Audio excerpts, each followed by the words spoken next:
Hi అండి. ఈరోజు నోట్లో వేసుకుంటే కరిగిపోయేలా ఒక స్వీట్ అయితే చేద్దాం అనుకుంటున్నానండి. అది ఎలా చేసాను చెప్పేస్తాను, వచ్చేయండి. ముందుగా స్టవ్ ఆన్ చేసుకుని మూకుడు పెట్టుకుని 2 స్పూన్లు నెయ్యి వేసుకుని ఒక కప్పు బియ్యాన్ని గోల్డెన్ కలర్ వచ్చేలాగా వేపేసుకోవాలన్నమాట. అవన్నీ వేగిన తర్వాత మిక్సీ జార్లోకి తీసేసుకుని దాంట్లోనే జీడిపప్పు బాదం పప్పు వేసి మెత్తగా పొడి పట్టి పక్కన పెట్టుకోవాలి.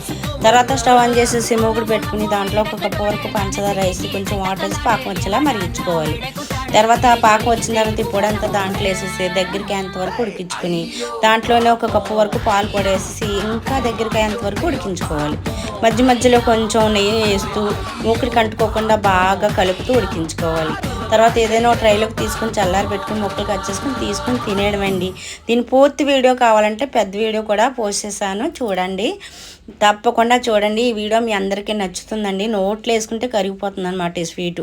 తప్పకుండా ట్రై చేయండి. నచ్చిందంటే లైక్ చేయండి, సబ్స్క్రైబ్ చేయడం మర్చిపోకండి.